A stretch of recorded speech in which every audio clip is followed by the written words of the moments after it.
We're asked to evaluate this limit graphically as x approaches negative pi over 2 from the right of secant x. So I've graphed secant x here.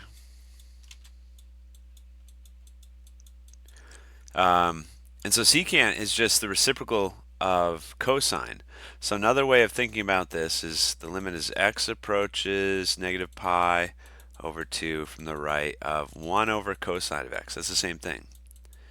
And if you think about what happens if you were to try to plug in negative pi over 2, negative pi over 2 cosine is 0.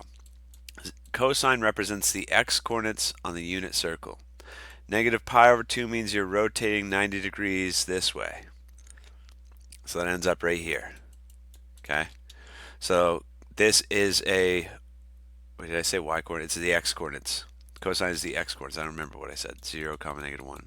But cosine is 0 here because cosine represents the x coordinates on the unit circle, the x coordinates. Sine represents the y coordinates. This is cosine. So cosine of negative pi over 2 is 0. That's what I'm getting at. And so 1 divided by 0 is undefined, right? But if you look at the graph, the limit as x approaches negative pi over 2 from the right. We can approach it, okay? Oh, sorry, wait, no, I'm being stupid. Negative pi over 2 is right here. We can approach it. I was looking down here.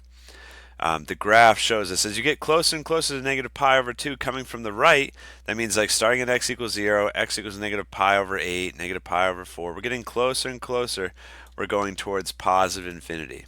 Usually we don't say something equals infinity, but that's it. That's all we have to say for this problem. Okay. If it was from the left, then the limit would be negative infinity.